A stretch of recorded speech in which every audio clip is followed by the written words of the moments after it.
e nós damos mais um passo na série que a gente está vivenciando ao longo do mês de setembro, uma série sobre um assunto talvez diferente para algumas pessoas.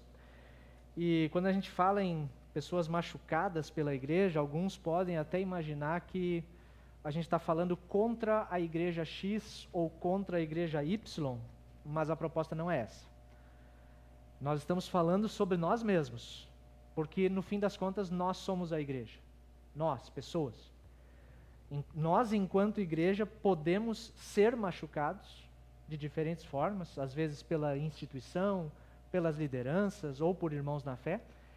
E ao mesmo tempo, nós que também somos igreja, somos capazes de machucar outros. Com a nossa postura, com as nossas palavras, com as nossas atitudes. E esses tantos escândalos que a gente vem falando, né, e mostrando que surgem na igreja, os desvios de conduta, uma postura da instituição muitas vezes voltada para dentro de si mesma, tem produzido, entre outras coisas, um grande grupo de pessoas que quem estuda essa área está chamando já de desigrejados. Vocês já devem ter ouvido falar nisso, a gente já falou disso outras vezes também. Os desigrejados são pessoas que se reconhecem como cristãs, dizem que amam a Jesus, mas não querem participar de nenhum grupo religioso, de nenhuma comunidade de fé, onde tem mais gente. Muitas vezes são adeptos de uma vida cristã vivida apenas na individualidade. Eu e Deus e pronto. E esse número, embora a gente não tenha uma estatística formal, oficial no Brasil, mas pelas entrelinhas das pesquisas que a gente vê, o número tem crescido ano a ano.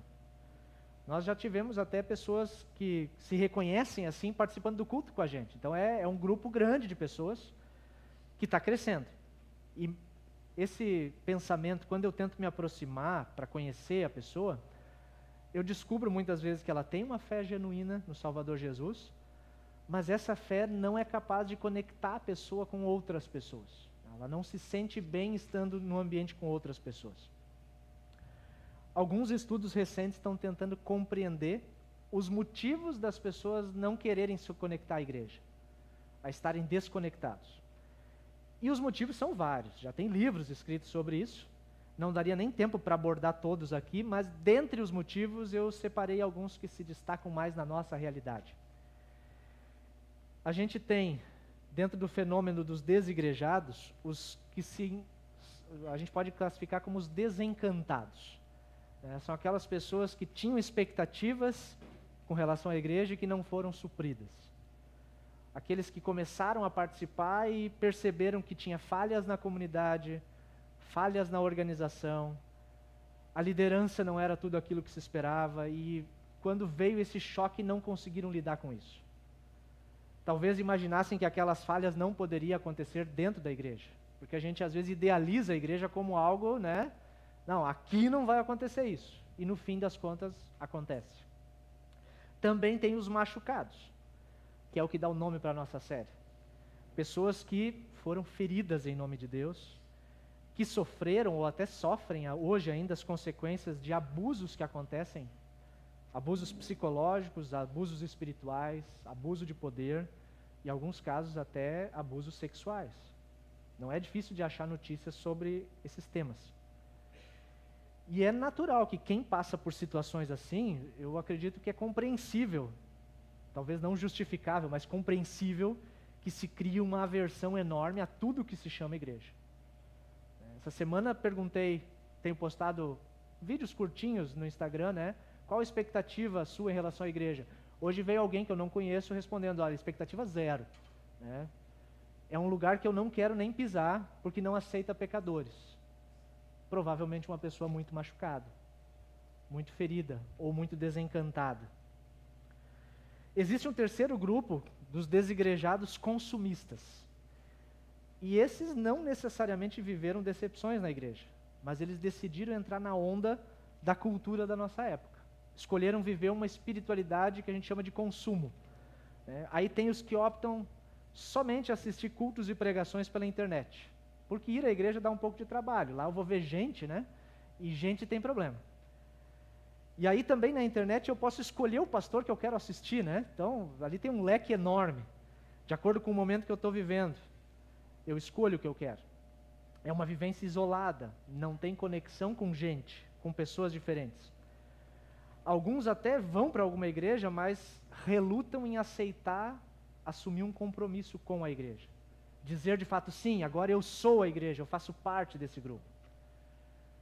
Tem pessoas que escolhem a igreja, seja virtual ou real, né, do presencial, como se estivesse escolhendo num cardápio, né, um cardápio religioso.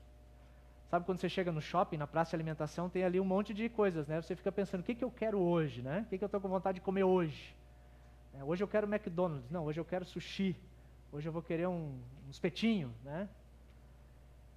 Às vezes as pessoas olham, né, sem compromisso com uma comunidade local e pensam assim, hoje eu estou afim de um culto com pregação mais bíblica. Então eu vou participar do culto da igreja tal, que lá eu sei que a palavra é forte. No outro final de semana, levantei com uma vontade de cantar uns louvores, assim, né, mais introspectivo. Eu queria uma igreja com luz bonita, com gelo seco, parede preta, né? E aí eu procuro uma daquelas igrejas que eu conheço que tem aquilo, uma pegada mais worship, que chamam hoje, né? E aí eu vou no culto da igreja B. Na igreja A era mais palavra, a igreja B era mais louvorzão. Mas tem dias que eu estou a fim de receber aquela revelação, né? Quero ouvir mistérios de Deus, quero ver milagre acontecendo, gente caindo no chão, né? E aí, quero saber o que Deus tem para a minha vida e eu vou na igreja, a igreja C lá, que lá o pessoal cai, né? O pastor passa o casaco e derruba todo mundo. Lá tem profetada, lá tem gente rodopiando e hoje eu estou a fim disso. Mas amanhã eu vejo. É quase como se fosse um self-service. Você escolhe o que quer e a igreja te serve. E Jesus nos chamou exatamente para o contrário, para que nós vamos aos outros servir e não sermos servidos. Quando não tem vínculo com a comunidade local, falta uma coisa importante. E aí, nessa visão, né, falando ainda desse grupo dos desigrejados, normalmente a igreja é uma instituição que me serve de acordo com o que eu quero. Ou eu nem quero pisar lá porque a minha experiência já foi ruim. Eu fico me perguntando, por que esse fenômeno dos desigrejados está crescendo tanto? As causas são muitas, né? Mas uma delas tem a ver com a expectativa de encontrar uma igreja perfeita. A gente cria essa expectativa de encontrar uma igreja perfeita. Muitos já procuraram, mas nenhum grupo trouxe aquela experiência que estavam buscando. E aí cabe a gente se perguntar, será que existem igrejas perfeitas? Será que um dia, nessa busca que as pessoas fazem, alguém vai encontrar uma igreja assim, daquele jeito como esperava? Será que a Luterana Camobi é uma igreja perfeita, né? A gente às vezes, aqui sim. Não, aqui também não. Também não. Eu já ouvi, e até confesso que por um curto período de tempo eu também já pensei assim, que perfeita mesmo era aquela igreja primitiva que chama, né? Os primeiros cristãos, a igreja do Novo Testamento. Aquele começo da igreja no livro de Atos, Pedro cheio do Espírito Santo, pregou e 3.000 foram batizados no mesmo dia, e diz lá que eles perseveravam, estavam juntos no partir do pão, na doutrina dos apóstolos, na comunhão, nas orações. Diz mais, diz que tudo era de todos, imagina? Né? Não havia nenhum necessitado entre eles. Atos 2 são 3.000 pessoas, Atos 4 já está passando de 5.000, imagina? Pouco tempo. Pensa num crescimento rápido. E tudo na paz, né? Tudo perfeito. A igreja perfeita. Será que era assim mesmo? A gente às vezes idealiza essa igreja primitiva. Todo começo sempre é bonito. Nós ainda estamos no começo aqui na Luterana Camobi, vamos completar 6 aninhos a recém. Mas à medida que o tempo vai passando, os problemas vão chegando. Também aconteceu com a igreja no livro de Atos. Nós ouvimos hoje o trecho. Tinha um problema, mas eles logo trouxeram uma solução. Só que o problema diz, à medida que o número de discípulos, de pessoas crescia, surgiam murmúrios de descontentamento na igreja. Ou seja, na mesma medida do crescimento de pessoas envolvidas na igreja, cresceram também os problemas na igreja. E a gente sabe bem por que isso, né? Essa relação a gente vem conversando sobre ela. Pessoas são complicadas, pessoas são falhas, pessoas complicadas produzem igrejas imperfeitas. E mesmo naquela igreja tão fantástica do começo, também ali os problemas surgiram, pessoas ficaram descontentes. Mas qual era o motivo do descontentamento dessas pessoas? O próprio texto diz, os judeus de fala grega se queixavam dos de fala hebraica, ou seja, já tinha dois grupos aqui, né? Cresceu tanto que começou a ter panelinha. Uns de fala grega, outros de fala hebraica. Dizendo que as suas viúvas estavam sendo esquecidas, sendo negligenciadas na distribuição diária da comida, do alimento, que eles, já que tudo era de todos, né? Precisava distribuir, e essa distribuição estava tendo problemas. Olha só, já naquela igreja primitiva, isso é Atos 6, houve queixas, houve descontentamento, cresceram também os problemas. Atos 4, antes um pouquinho, diz assim, da multidão dos que creram, era um o coração e a alma, né? Aqui tudo perfeito, unido. Ninguém considerava exclusivamente sua nenhuma das coisas, tudo era comum. Passa 2 capítulos, e à medida que o número de discípulos crescia, surgiam murmúrios de descontentamento. Os discípulos perceberam que o grupo tinha crescido tanto que eles já não estavam dando conta da liderança sozinhos. E realmente Jesus disse no Evangelho que a seara, a colheita era muito grande e os trabalhadores são poucos. Jesus disse que era para a gente pedir a Deus por mais trabalhadores. É comum que as pessoas se sintam, às vezes, até um pouco esquecidas, jogadas de lado pela igreja ou pelo pastor, porque não receberam aquela visita que ficaram esperando. Não tiveram a atenção que gostariam de ter. E muitas vezes aquela visita você fica esperando, mas o pastor às vezes nem se toca, né? E é bom que você dê um toquezinho assim, pastor, eu precisava de uma visita. A gente dá um jeito. Mas às vezes a gente cria expectativa, mas não fala nada. E aí, né, bola de cristal não deram para a gente no seminário, né? A gente precisa se comunicar, precisa entender as expectativas uns dos outros. Algumas vezes pode ser que a negligência seja da liderança, porque a liderança é falha, mas outras vezes pode ser que a liderança esteja tão sobrecarregada pelas tarefas e funções que uma igreja em crescimento vai trazendo, que acaba não dando conta de fazer tudo sozinho, como estava fazendo. Os discípulos só se deram conta quando houve o descontentamento entre as pessoas da igreja e eles contaram, né? Está dando errado aqui. Algo não está bom, a gente precisa mexer nisso. Então o que eles fizeram? Os discípulos, bom, nós somos os 12 aí, precisamos focar naquilo que nós fomos chamados para fazer. Nós temos que nos dedicar à proclamação da palavra de Deus, ao momento de oração, para servir as mesas, distribuir o alimento, nós vamos levantar voluntários aqui. Pessoas que sejam respeitadas entre o grupo, para que o trabalho aconteça da melhor maneira. E pronto, estava criado o primeiro grupo de trabalho dentro da igreja. Ou os departamentos, como alguns chamam. Ou alguns lugares chamam de ministérios diferentes. De qualquer forma, as equipes começaram a surgir pela demanda de trabalho. Surge uma necessidade, a gente se organiza para resolver a necessidade. Olha que interessante, o organismo precisou criar uma organização para cumprir a missão que foi dada por Deus. O organismo que é vivo faz uma organização para cumprir a missão dada por Deus. A igreja é imperfeita porque é composta de pessoas complicadas e imperfeitas. E não é exclusividade da igreja primitiva em Atos. As demais igrejas do Novo Testamento, aquelas que receberam cartas e que as cartas se transformaram em grande parte do nosso Novo Testamento, também estavam cheias de problemas. E a maioria das vezes as cartas tinham a intenção também de ajudar eles a passar por cima desses problemas, a lidar com esses problemas. Por exemplo, na igreja de Corinto, tinha grupinhos também, tinha conflitos, tinha até imoralidade, idolatria. Só para lembrar alguns. Em Corinto tinha os que só gostavam do pastor X e tinha outro grupo que só queria saber do pastor Y, né?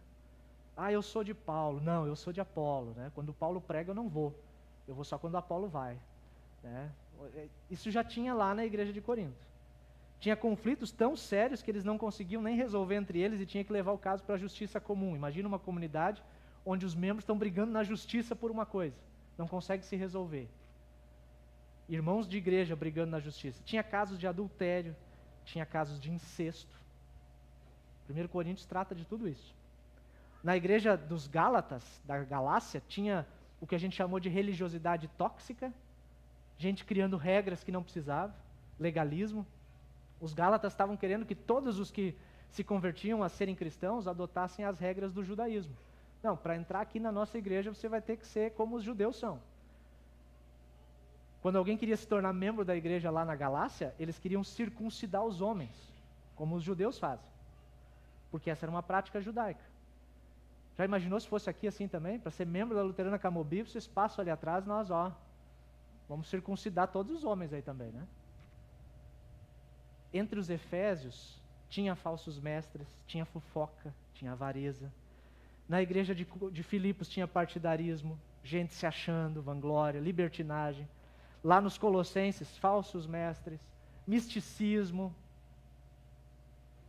Tudo isso aqui só para ilustrar o fato de que nunca houve aquilo que às vezes as pessoas dizem, uma época de ouro na igreja, né? Nunca houve aquela época de ouro. Houve altos e baixos, momentos melhores e momentos piores. A igreja do Novo Testamento ela era tão confusa como é a nossa igreja do século 21. Talvez os problemas sejam um pouco diferentes, mas são problemas. E a Luterana Camobi, cada vez mais eu me convenço que é uma igreja bíblica, porque nós somos parecidos com a igreja do Novo Testamento. Nós somos cheios de pessoas complicadas, pessoas que têm seus pecados, que precisam confessar esses pecados, precisam lidar com esses pecados no dia a dia. Mas são pessoas que estão em contato com a palavra viva, com a palavra poderosa de Deus, e essa palavra sim tem poder para perdoar e pelo perdão provocar mudanças que a gente sozinho não consegue fazer. Se alguém diz que não participa da igreja porque lá na igreja tem gente que precisa melhorar, é mais ou menos como dizer que eu não vou à academia porque lá tem gente fora de forma. É justamente por isso que as pessoas vão lá, para melhorar. Ou que eu não vou ao hospital porque lá tem muita gente doente. Mas é por isso que eu vou lá, porque eu também tenho doença, porque eu também preciso de ajuda. Você está naquele ambiente exatamente porque tem problemas, e não porque você é perfeito. Hoje em dia, essa pessoa que me respondeu, que eu não conheço lá no Instagram, ela me disse, na igreja tem pessoas que não aceitam o pecador. Lugar de gente que se acha perfeita. É bem importante que a gente tenha clareza com relação à imperfeição da igreja.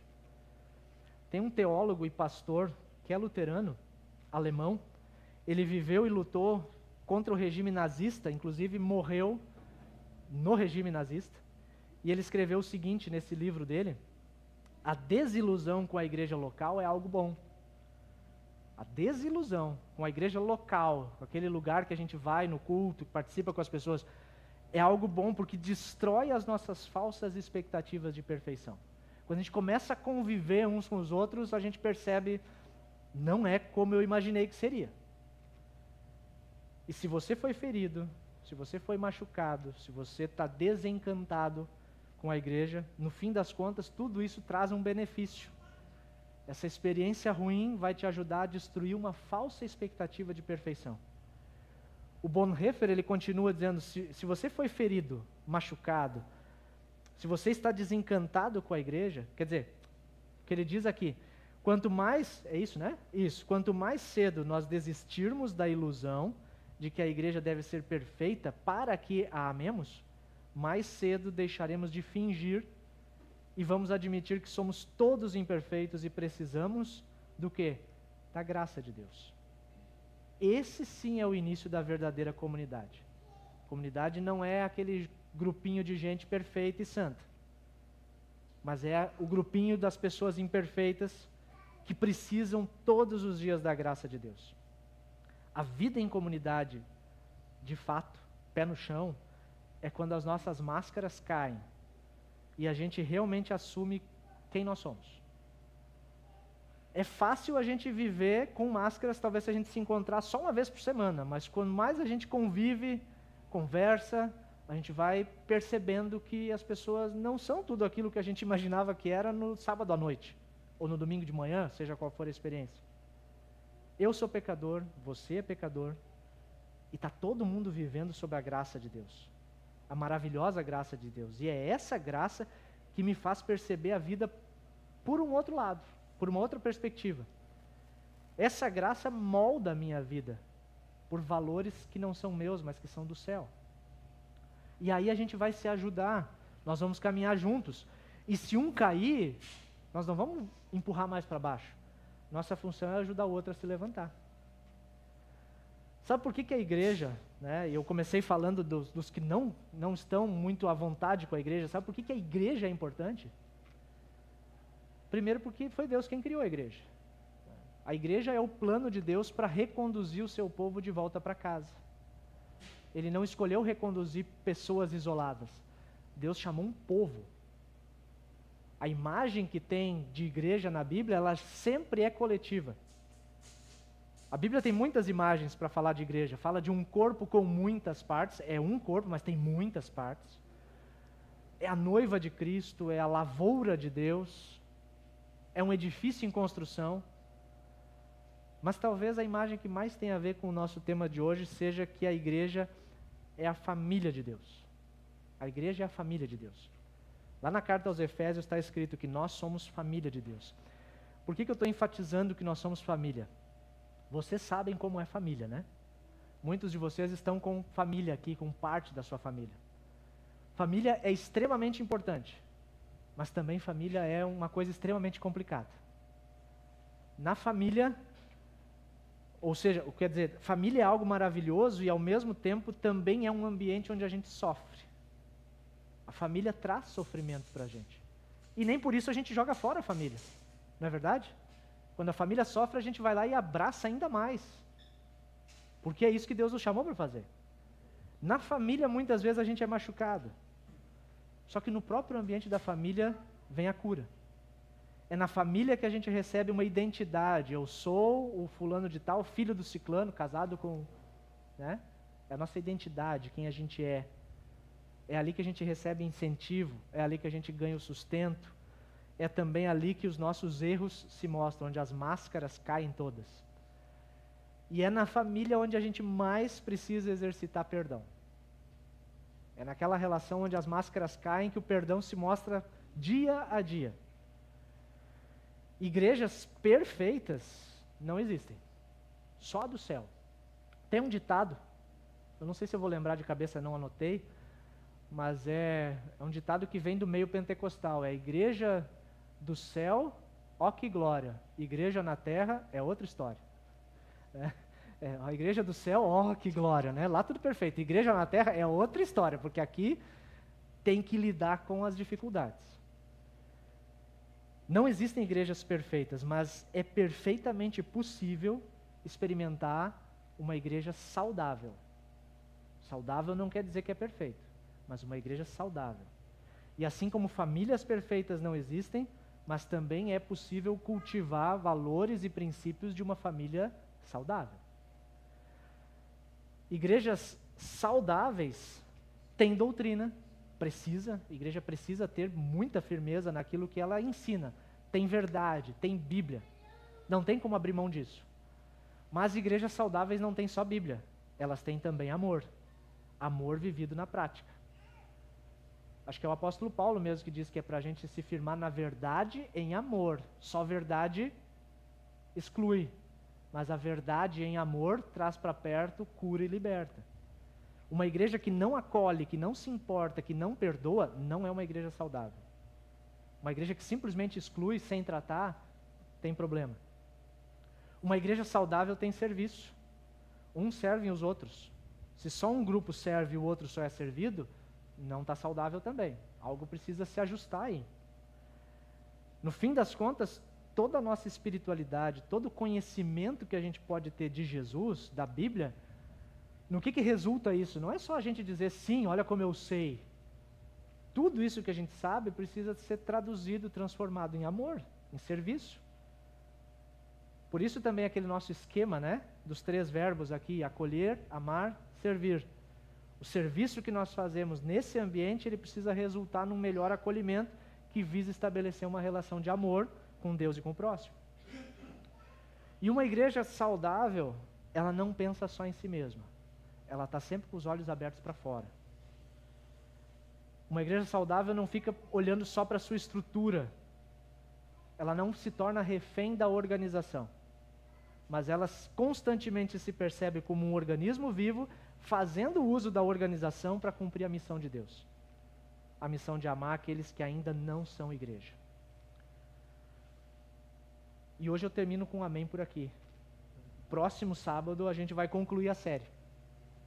E aí nós vamos abordar um tema que nós ainda não falamos. Talvez mais ligado com a cultura, com a influência da cultura que a gente está vivendo. Próximo sábado a gente vai falar sobre fé customizada. Eu lembro que a Angelita sabe fazer customização de roupas, né? Algo único, só para uma pessoa. Às vezes a gente também corre nesse risco de pegar a fé do meu jeito, só para mim, com o que me interessa. Mas esse é o assunto para a semana que vem.